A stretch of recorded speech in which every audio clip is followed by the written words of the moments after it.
is doing, whether there's data being leaked out or not. Again, without having these proper controls in place, it may be a little bit of a difficult task. So again, that's another compliance challenge.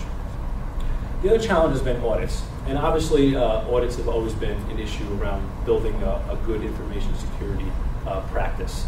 And obviously, whenever an audit comes around, especially an external audit, some organizations go into what we call the firefighter mode.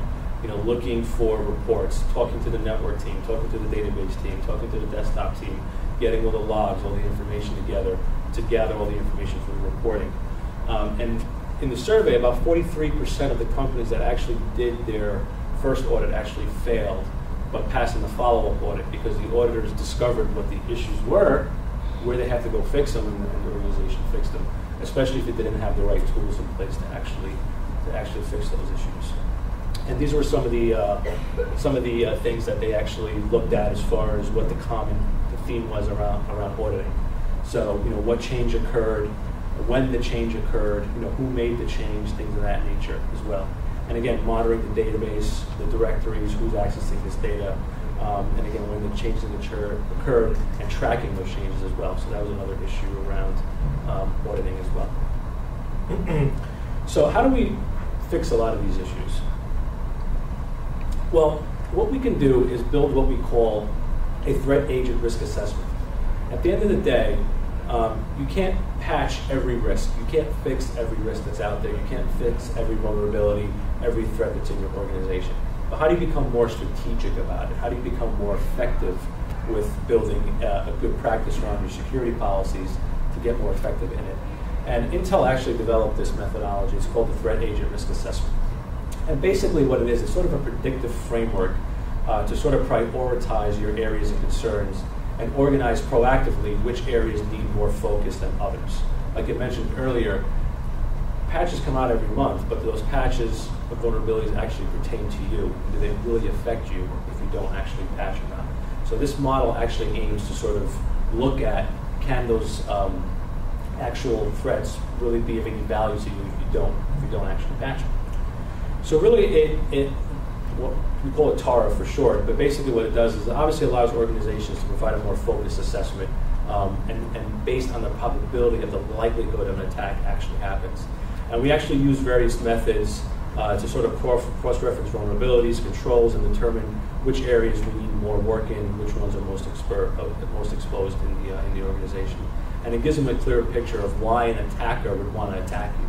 At the end of the day, what you're doing is you're basically predicting or building a predictive model, basically saying, what's the likelihood of someone attacking me? And if they do want to attack me, where are they going to go first?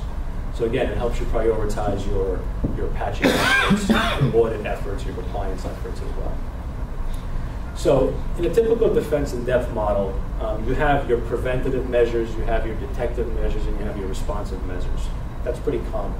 What you don't have is your predicting of measures. Excuse me, I meant preventive measures, detect and response. So you're predicting, anticipating what may happen. And that's really where this model looks to sort of focus on. Being able to predict what's going to happen next, so this becomes more effective, basically. So we're going to talk a bit more about how we actually do that. So the first thing we do, we sort of build what we call a threat agent library. So we sort of build an internal mini database of all the possible assets, possible threats that can occur. Whether they be internal threats, whether they be external threats, is there people in my organization that have access to high value information? They may be considered a threat in the organization.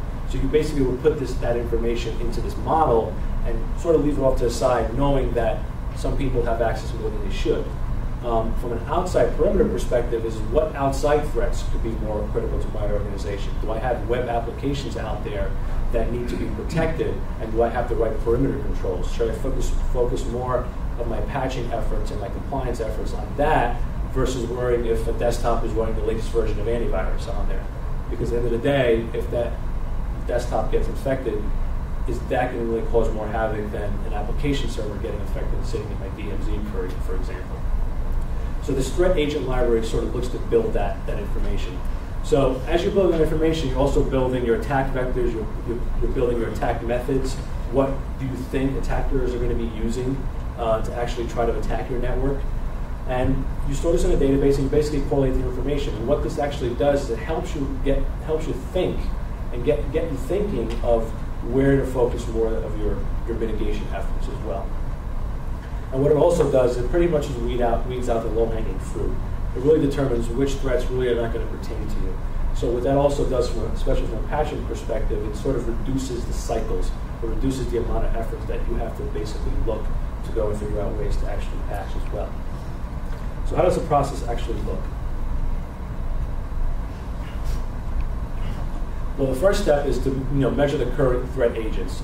Work with your security teams on identifying what the current risks are based on the threat library, based on the mock-up.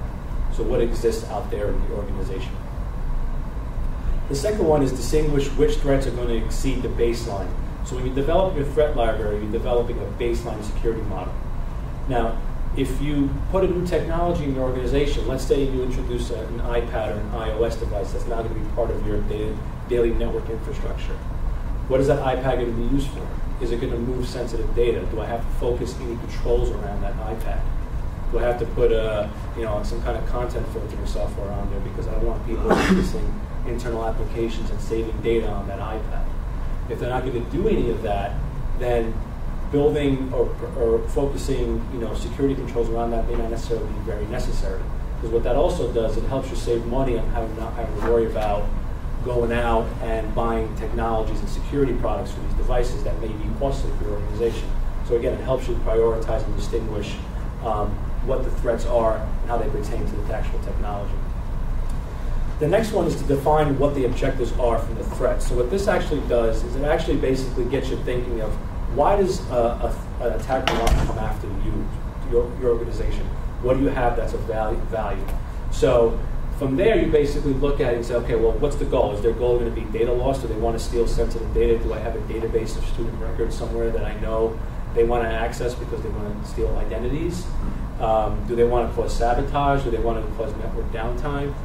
Sometimes in in educational organizations, you may have a hacker sitting in a dorm somewhere wanting to attack the network just for the sake of knowing they can do it. So again, looking at that level, what the actual risks and threats are, and basically looking at it from an individual and department and an organization. Is there entities or departments or people within their organizations that could be considered a threat, and how do you protect against that as well? Building a model around that threat. And the fourth step is sort of identifying what the methods the attacker can use. Looking at the controls you have today, you have a firewall, you have an antivirus client. Well, is the attacker going to use the firewall to get in there over port 80 because they know it's open and get into your network and look at maybe your DMZ? Maybe they do an IP, a ping sweep and actually see all the active IPs on the DMZ and figure out, okay, well, what's on that network that's of high value to me? And how do I protect against that? The fifth step is determining what's the most important exposure. Basically ranking each exposure based on the most importance to it. So again, if your database is your most exposed, that would be ranked number one. You develop your controls around databases and focus your efforts in that particular area as well. So again, it helps you prioritize, it helps you understand really where you need to focus these mitigating factors against. The sixth step is creating a plan to sort of target and create a remediation plan to fix it. But not only that, make sure that it's implemented and follow up that it's implemented. A lot of times from an information security perspective, we create these policies, we do this research, we create these rules, we implement the policy, we probably post it on our intranet, and then that's where it ends sometimes. So sometimes you find situations where there's no follow-through. So again, when you implement this type of model, set up times with your teams and understand that. Look to see if there's follow-through. Look to see that these actual mitigations are actually being followed through and implemented.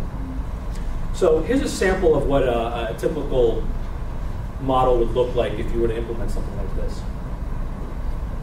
So you have your threat agent, you have your attacker, whether they're internal or external, what the possibilities could be. You look at what their objective is it malicious intent, is it data theft, is it loss? And then actually look at what the methods could be. I'm not sure if anyone can see this in the back, but we can send it out to you guys after the presentation. So look at what the attack method could be, and look at what the impact could actually be. So this was actually something that was done with Intel, as I mentioned earlier. So this is a good way to sort of figure out how to actually build out the model and really focus on where the attacks could be, where the real critical vulnerabilities could be. So again, it helps you really build out a good, effective model. So let's sort of kind of bring this all together. So if we look at it, again, the threat agent risk assessment really helps organizations sort of debunk the complexity of information security and project management around information security. It sort of narrows down the attack vectors to really ones that are actually likely to occur in your organization. It makes security management actually more practical. It makes it easier to manage from our experience with this model. And going back to what we mentioned earlier of some of the challenges, it helps solve a lot of those. From a risk management perspective, it allows your organizations to really focus on what the real risks are. From a patching perspective, it really puts greater focus on the assets that need the most patching or that need the most controls, so that your patch management efforts are sort of done more efficiently. It helps you streamline compliance management by adding the right tools to sort of improve that process. So if you know there's certain assets that might be a risk to your organizations, you may need to go out and look at the right tools to help mitigate those risks. And again, I'll help you discover that information. And it sort of helps you reduce failed audits as well. If you have the right controls in place, you have the right compliance controls in place, that initial audit that you might have failed a couple of years ago, you may not fail the next go around. But most importantly, it really helps organizations reduce the likelihood of data breaches, which is really what the end goal is to all of this. So as we look towards the future, from an attack perspective, attacks are going to become more targeted. Like I mentioned earlier, using the Stuxnet example, people are going to target for specific reasons. You're going to see less and less blind malware out there just basically hitting organizations. You're getting the fake alerts on your desktops, or you're getting a Trojan alert on your antivirus client running on your server. Again, attacks are becoming more and more targeted and stealthy.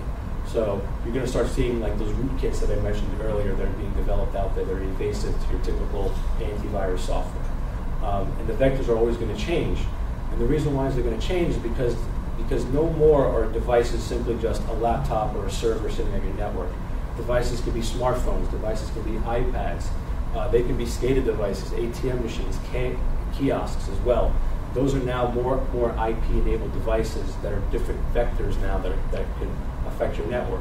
So if you have kiosks sitting in a common area in an organization that ties back into some master database that has our student record, well, that kiosk